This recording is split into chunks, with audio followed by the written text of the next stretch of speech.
कि आज से 170 साल पहले 1850 कौन था हमारा नेता जिन्होंने दंड भरा, जिन्होंने हुंकार भरा,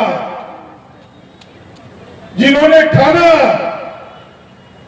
कि अंग्रेजी हुकूमत के हम दांत खट्टे करेंगे, हम शोषण के विरुद्ध आवाज बुलंद करेंगे। और इतिहासकार लिखता है कि आज का तारीख 1850, आज का तारीख 1855, लेकिन मैं कह रहा था कि 1850 पहली बैठक उनकी 1850 हुई। वो धीरे धीरे जब आग सुलगा तो 30 तारीख की, आज की तारीख 1855, जिसे आप देखते,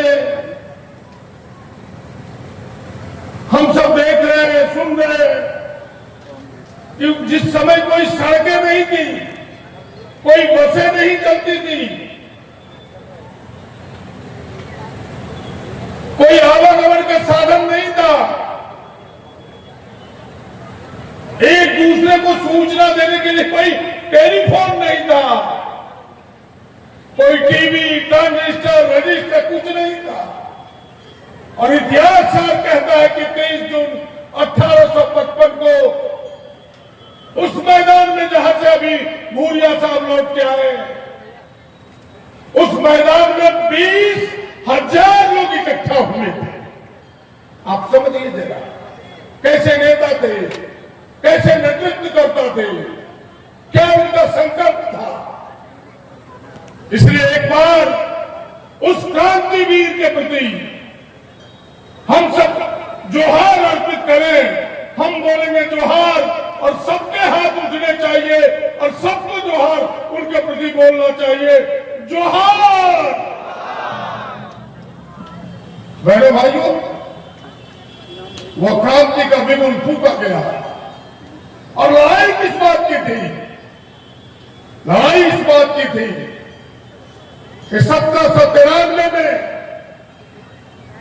बंगाल प्रेसिडेंसी ने एक कानून लाया था कि जो जमीन का टैक्स नहीं दे पाएगा, उसके बदले में जो जमीन का टैक्स लेगा, जमीन उसके नाम बंदोबस्त हो जाएगा। परमानेंट सेटलमेंट एक्ट, जिसका दूसरा नाम सनसेट एक्ट भी था। सनसेट एक्ट मतलब कि सूर्यास्त हुआ तुम्हारी जमीन चली जाए, दूसरा लोग आपका टैक्स चुका देगा। गरीबों की जमीन, रेगे हो, चासे हो की जमीन धीरे धीरे जमींदारों की मुट्ठी में जाने लगा। लोगों में आक्रोश पैदा हुआ और वही 30 जून 1855 को उस आक्रोश का प्रसिद्ध हुआ। फिर से एक बार सारे लोग एक साथ इकट्ठा हुए और सब लोगों ने पूर्ण क्रांति को जन्म दिया। आज उसी का परिणाम है, उसी संघर्ष का, कि फिर संविधान पढ़ना यह क्षेत्र बना और एसपीटी एक्ट हमारे सामने आया। उनकी लड़ाई का परिणाम है, उनके संघर्ष और बलिदान का परिणाम है। और आज गरीबों की जमीन, रंगे हो, चाचे हो, चाहे वो दीपू हो, चाहे ट्राइबल हो, चाहे दीपू हो, तमाम लोगों की जमीन बची हुई है। और आज तक वो कानून मजबूती से खड़ा है। और लोग तो कहते हैं कि आजादी की लड़ाई बाद में शुरू हुई, पहली आजादी जिसमें सुना भी नहीं था। आजादी की पहली लड़ाई तो इसी धरती से प्रारंभ हुआ।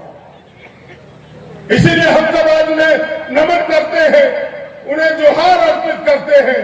और यहाँ के स्थानीय लोगों को मैं बधाई और धन्यवाद देना चाहता हूँ कि केवल सिद्धो कानून को उन्होंने स्थापित नहीं किया, एक ऐसे स्तंभ को स्थापित किया है जिसमें 16 लोग, वह 16 लोग कौन थे? वो 16 लोग भी आदिवासी और पहाड़िया जाति के लोग थे जिन्होंने आजादी की लड़ाई में अपना बलिदान दिया था। ये अशोक स्तंभ उनकी पहचान है। आप एक खूबसूरत अशोक स्तंभ गोड्डा के गांधी मैदान चौक पर देखते होंगे। दूसरा ये अशोक स्तंभ है जो आपके सामने खड़ा है। और वो कोई छोटे छोटे घर के लोग थे। कुछ नाम मैं आपके सामने रखना चाहता हूं। वो नाम थे झाबड़ मुर्मू, सोमाय सोरेन, बड़ा धर्मा पहाड़िया, उनका छोटा भाई छोटा धर्मा पहाड़िया, राम टुड्डू, कार्तिक माल पहाड़िया, लाल हेमरम, हलखोरी भगत, तमाम ऐसे 16 लोग हैं जिन 16 लोगों ने अपने जान की आहुति दी थी आजादी की लड़ाई में। अपनी गरीबी से उन्होंने अपने आप को ऊपर किया, अपने घर से अपने आप को ऊपर किया और अपनी जान दे दी इस आजादी की लड़ाई में। फिर देश में आजादी का बिगुल फूका, फिर आजादी की लड़ाई, हम देश आजाद हुए। यहां बैठे हुए तमाम लोग को पता है, आप सब इतिहास के पन्नों में पढ़े, सब एक लोग वाकिफ है कि आज देश की सत्ता पर बैठे हुए भारतीय जनता पार्टी के लोग उस आजादी को नहीं मानते। कहता आजाद कब हुआ? जब राम मंदिर बना तब देश आजाद।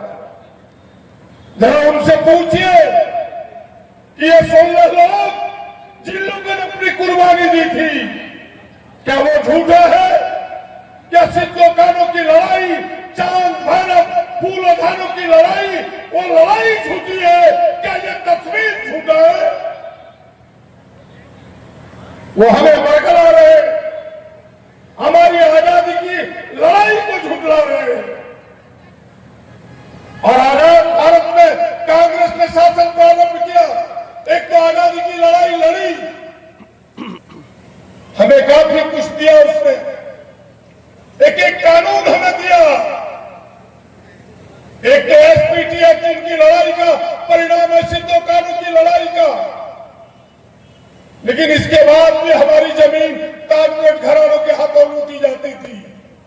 भूमि अधिग्रहण कानून 2013 देने वाली कोई सरकार इस देश की थी तो वो कांग्रेस की सरकार थी।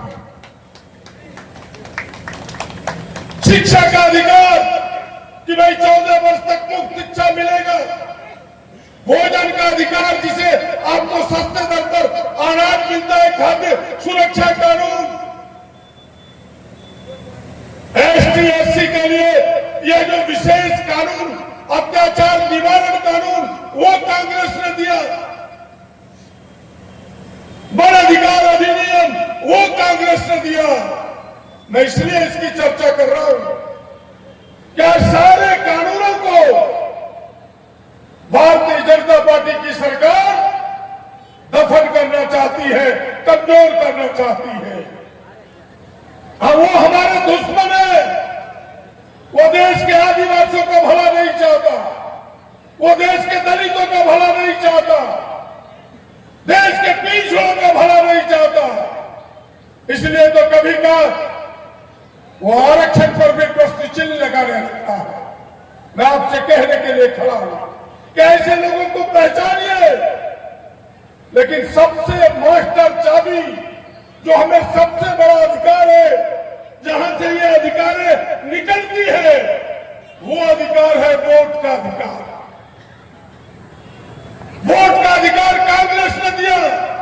और मैं तो सभी मंचों से जाके कहता हूं कि जिस समय देश आजाद हुआ, देश सौभाग्यशाली था कि मोदी जी और अमित शाह नहीं थे, वरना वोट का अधिकार भी भारत की जनता को नहीं मिलता। बड़े दावे के साथ कह सकता हूं। वो तो पंडित नेहरू थे, कांग्रेस पार्टी थी जिन्होंने वोट का अधिकार हम जैसे लोगों को दिया है। एक एक वोट का अधिकार सबको है, राजा हो, रंग हो, अगड़ा हो, पिछड़ा हो। और आज की लड़ाई हमें सिद्धू कानू के जमाने में सिद्धू कानू ने तीर धनुष से अपनी लड़ाई को लड़ा, लेकिन आज की लड़ाई तो वोट की लड़ाई से ही लड़ा जाएगा। हमें वोट बचाना है, उसे भी आज छीनने का प्रयास एसआईआर के माध्यम से हो रहा है। आपके यहां एसआईआर प्रारंभ हुआ है, संजोग आज के दिन ही हुआ है। इसीलिए हम सबको आज संकल्प लेना है कि हम अपने वोट को कैसे बचाएं। नहीं तो मैं आपसे सवाल पूछता हूं, ये भटोंदा गांव है, भटोंदा के लोगों से, बगल के हरियाली के गांव के लोगों से कि आपको वोट का अधिकार नहीं होता तो क्या नेता आपके दरवाजे पर खड़ा होता? क्या होता खड़ा? नहीं होता।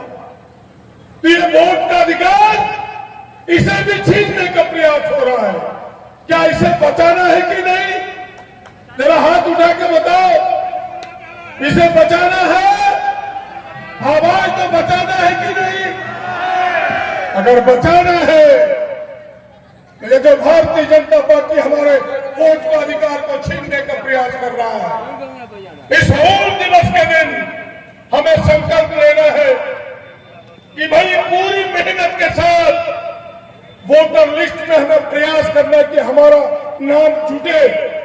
हम अभी फॉर्म फिलअप हो रहे हैं, हमें फॉर्म भरना है।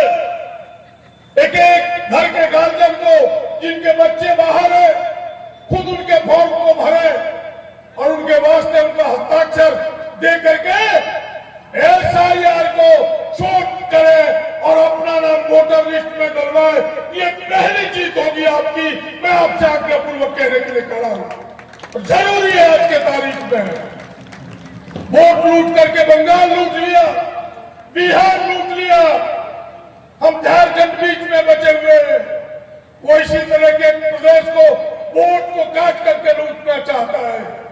हमें उस लूट से लड़ना है, क्योंकि आज की लड़ाई अब वोट की लड़ाई है।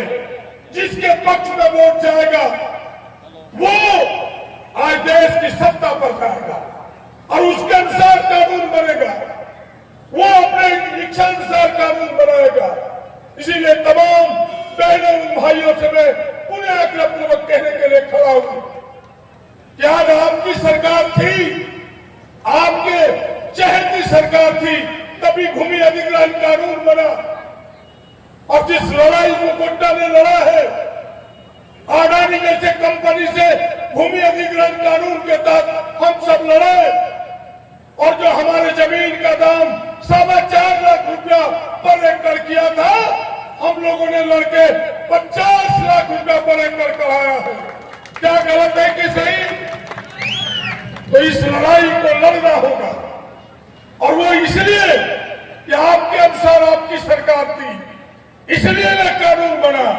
इसलिए आप अपने हितैषी कानून चाहते हैं, अपने कानूनों की रक्षा चाहते हैं।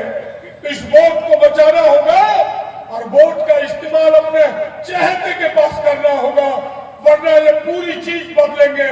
ये केवल काम करते हैं उसी अडानी और अंबानी के लिए। आज की तारीख में ज्यादा न कहते हुए फिर से एक बार इस हूल दिवस पर जो सिद्धू कानू की लड़ाई थी, चांद भैरव की लड़ाई थी, फूलो झानों की लड़ाई थी, उस लड़ाई को एक बार जोहार अर्पित करते हुए आप तमाम लोग इस परेशानी में भी जो अब तक इस आंदोलन को, इस कार्यक्रम को सफल बनाने के लिए बैठे हैं, आपको भी जोहार अर्पित करते हुए अपनी वाणी को यही विराम देता हूं। धन्यवाद, नमस्कार, जोहार।